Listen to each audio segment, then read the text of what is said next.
Alcohol, it doesn't kill dreams. It kills the man who had them. Let's talk about all the things that alcohol will take. Let's talk about the 1,000 little tiny abandonments that you have in your life. Skipping the gym because you've got a hangover. Just this once. Calling in sick. Just this once because you're really hungover. Blowing off the project that could have changed your life. Just this once. It's about these micro commitments that get missed in the daily grind that eventually get you into a place where you're bleeding out broken promises one after the other and your life becomes, well, a broken promise. How do I know this? Well, my name's Jason and I spent 20 plus years battling alcoholism, and I've created a life now where I don't need to drink, where alcohol isn't part of my life.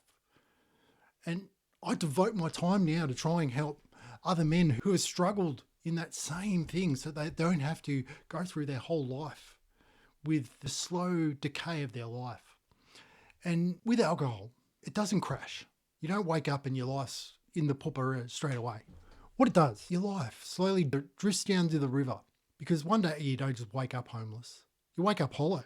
And then the next day you wake up, you don't go to work. And these things slowly add up, and then eventually you become unemployed. And then you're like, oh, well, all these things just slowly just rot your life. Or you don't become unemployed, your health gives out. One of the things that happened to me when I was in my 40s is I had a stroke. No warning, just one day overnight, bang, had a stroke, and 6 months of recovery and rehabilitation as a direct result of my addiction to alcohol. And that just happened. Obviously, there's warning signs with lots of things in your health or your life, your relationships, all these things. There's warning signs. There's always a warning sign. But if you're anything like me, you just ignore those warning signs and you just keep driving faster and faster, and just knowing that you can outrun anything because you've got your alcohol to help you hide, help you dodge, help you bullshit your way out of anything. But eventually it all just catches up. One day you'll just wake up hollow, because you don't die when you stop breathing. The real death is when you stop believing in yourself, when you've given up, when you've lost hope.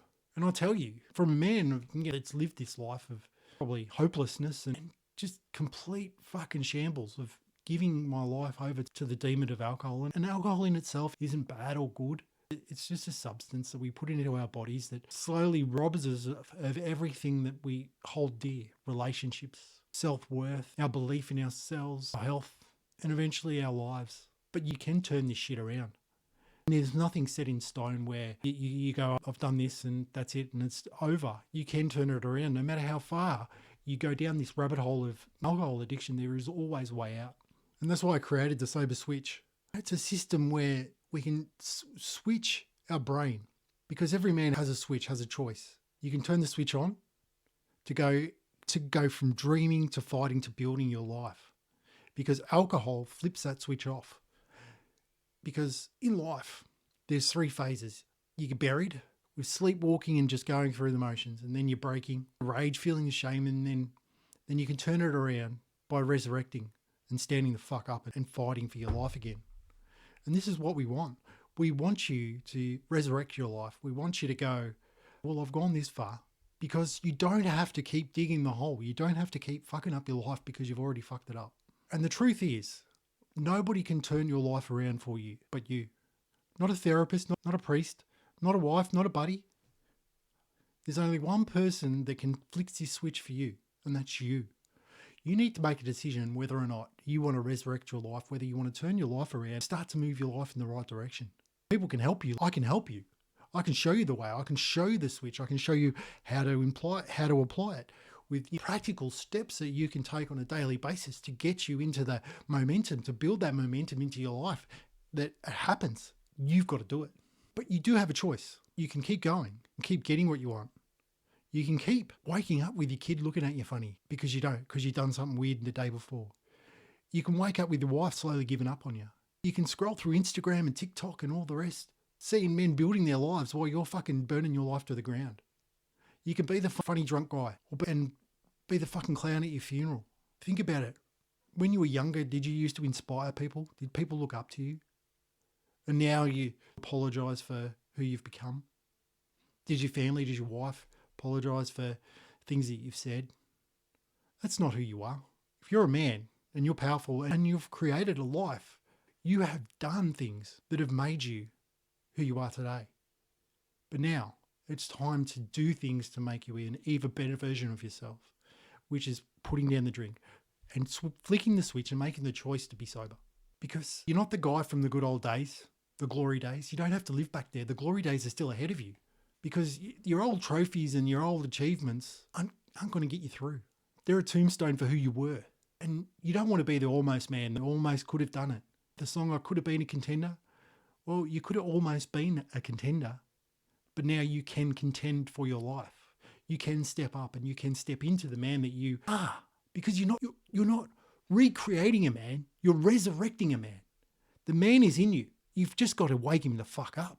The resurrected man like yourself loves the mission, loves the passion, has the willingness to go forward and move into the version of yourself that lives inside of you. And just imagine waking up at 5 o'clock in the morning feeling clear-headed and fucking ready to smash life. And your son, your daughter's looking at you, being inspired again, seeing someone build something real. Maybe your marriage could be reconnected and re-inspired with inspiration. And what about walking into rooms knowing that you're a weapon, not walking into the rooms knowing that you're a fucking piece of shit and a wounded animal? Because I want you to remember, life isn't over. The game isn't finished. It's just buried at the moment under the bottle. So I want to challenge you. Don't bleed anymore for alcohol. Don't pay the price for fucking drinking. Bleed for your fucking future. Bleed for you. Bleed for your family and bleed for your kids, because the alternative is fucking terrible.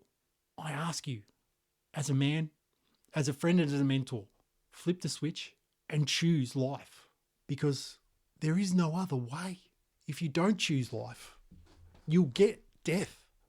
Whether that's a death of finality or a death of the silent fucking slipping away.